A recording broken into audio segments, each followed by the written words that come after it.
Hello अस्सलाम वालेकुम। IG complaint cell 1787 से मिस नीला बात कर रही हूँ। बताएं क्या मदद कर सकती हूँ आपकी? जी सर, कौन बात कर रहे हैं? जी सर अली, बताएं क्या मदद कर सकती हूँ मैं आपकी? जी सर, नॉन एफआईआर नहीं दर्ज हो रही है आपकी? जी सर, आपकी इन्वेस्टिगेशन ठीक नहीं हो रही। अपने तफ्तीश अफसर से नहीं मुतमिन आप सर? जी सर, अपना एफआईआर नंबर बताइएगा सर। क्या सर आप बार बार जा रहे हैं पुलिस स्टेशन, आपकी कार्रवाई नहीं की जा रही है?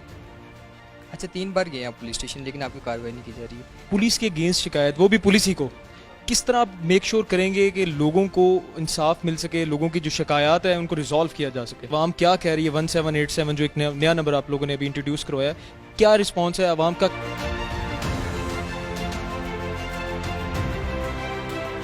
नाज़रीन, अगर आपको किसी से कोई शिकायत हो तो आप पुलिस से रब्ता करते हैं, लेकिन अगर आपको वही शिकायत पुलिस से हो, जैसे कि आपकी दुरुस्त दरख्वास्त पर एफआईआर के इंदराज से इनकार, झूठी एफआईआर का इंदराज, नाकिस तफ्तीश, सही काम पर भी पुलिस एहलकार की जानिब से ताखीर, या किसी मासूम शहरी को, किसी बेगुनाह को किसी मुकदमे में गिरफ्तार करना या किसी को गैर कानूनी हिरासत में रखना, तो इन तमाम मसाइल के अजाले के लिए आईजी ऑफिस में कंप्लेंट सेल मौजूद है।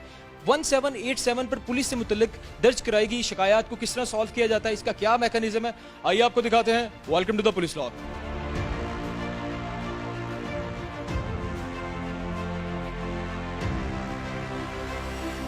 जी नाज़रीन, मेरे साथ इस वक्त एआईजी कंप्लेंट्स डॉक्टर रिजवान साहब मौजूद हैं, आइए उनसे बात करते हैं। जी अस्सलाम वालेकुम सर। जी अस्सलाम वालेकुम। सर सर आपने टाइम दिया। सर सबसे पहले मुझे बताइए कि शिकायत पुलिस के अगेंस्ट, वो भी पुलिस को, रिसेंट डेज में सुना गया कि 8787 का नंबर तब्दील कर दिया गया है। सर नया नंबर क्या है, हमारे नाज़रीन को बताइएगा, और सर शहरी किस किस टाइम कॉल कर सकते हैं और उसका क्या मैकेनिज्म है? जी 1787 नया नंबर है। पहले 8787 जो हुआ करता था जिस पे आप अपनी शिकायत या मौसूल कराया करते थे, अब वो नंबर चेंज होकर 1787 हो गया है। 1787 जो हुआ है वो तकनीकी बुनियादों के ऊपर हुआ है। अब ये 30 जून के बाद से यही नंबर 1787 शिकायत के लिए जो है वो यूज़ होगा। उसमें किस किस्म की शिकायत हैं वो पहले भी आपको मालूम है, मैं दोबारा रिटरेट कर देता हूँ।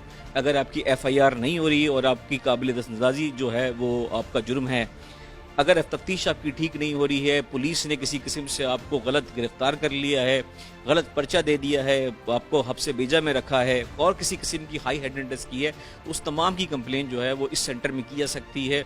और यहाँ पर सेंटर में by calls, by SMS, by emails यहाँ पे रिसीव होती हैं और फिर डिस्ट्रिक्ट्स के अंदर भेज दी जाती हैं जवाब के लिए। पुलिस के अगेंस्ट शिकायत, वो भी पुलिस ही को, किस तरह आप मेक श्योर करेंगे कि लोगों को इंसाफ मिल सके, लोगों की जो शिकायत है उनको रिजॉल्व किया जा सके? पुलिस एक जो है ना वो एक डिसिप्लिन फोर्स है, एक ऑर्गेनाइजेशन है। पुलिस एक शख्स का नाम नहीं है, किसी एक फर्द का नाम नहीं है, किसी एक टीम का नाम नहीं है, ग्रोह का नाम नहीं है, ऑर्गेनाइजेशन है जहाँ पे सिपाही से लेकर जो है वो आईजी तक एक हायरार्की बनी हुई है और एक सिस्टम बना हुआ है शिकायत करने का, जिसको पुलिस रूल्स हमारे और जो जितने भी रूल्स, पुलिस ऑर्डर और जितने भी रूल्स गाए बगाए और स्टैंडिंग ऑर्डर्स आते रहते हैं, वो सिस्टम को इन्हेंस करते हैं, इसको स्ट्रेंथन करते हैं कि पुलिस के बारे में जो शिकायत हैं उसको जो है वो किसी सीनियर अफसर को किया जाए जो उसकी प्रॉपर इंक्वायरी करे, गिल्टी पाने वाले को जो है उसके खिलाफ डिपार्टमेंटल एक्शन हो, अगर कोई क्रिमिनल ऑफेंस हुआ है तो उसके खिलाफ जो है वो एफआईआर या कानूनी कार्रवाई भी की जाए।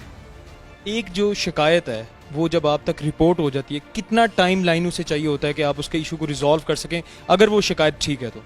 देखें हमारे पास बहुत तरीके की शिकायत आती है। मैंने बताया आपको कि सबसे ज़्यादा शिकायत हमारे पास आती है 15 के बाद जो शिकायत दर्ज होती है हमारे पास होती है, तो वो शिकायत है वो की है नॉन रजिस्ट्रेशन ऑफ एफआईआर की। पहले तो हम बताते हैं कि ये जो 1787 है ये इमरजेंसी हेल्पलाइन नहीं है, बल्कि ये शिकायत सेल है। अगर आपकी इमरजेंसी हेल्पलाइन 15 पे नहीं सुनवाई हो रही है या इसके अलावा आपकी कंप्लेन है तो आप हमें कर सकते हैं, और हमारा फिर टाइम लाइन मुकर्रर है कि भाई 24 घंटे में एसडीपीओ ने उसको फ़ोन करना है कंप्लेनेंट को, 48 घंटे में उसकी मीटिंग होनी चाहिए और विद इन 3 डेज़ उसने जो है अपना मामला रिजॉल्व करना है। हफ्ते भर के टाइम के अंदर एट मैक्सिमम उसने अपनी रिपोर्ट भेजनी है जिसमें उसका मसला हल हुआ या नहीं हुआ, उसकी जो फरियाद थी, उसकी जो एप्लीकेशन थी वो सच्ची थी या झूठी थी, हक़ाइक़ पे मबनी थी, पुलिस को रेलेवेंट थी या नहीं थी। हमारे पास बहुत सारी चंक ऑफ कंप्लेंट्स ऐसी आती हैं जो कि पुलिस को रेलेवेंट नहीं होती, लेकिन हम उसमें से वो जो पुलिस को पर्टेन करती हैं वो अपने पास रिकॉर्ड कर लेते हैं, बाकी जाहिर बातें वो डिस्कार्ड हो जाती हैं। अवाम क्या कह रही है? 1787 जो एक नया नंबर आप लोगों ने अभी इंट्रोड्यूस करवाया है, क्या रिस्पॉन्स है अवाम का? क्या लोगों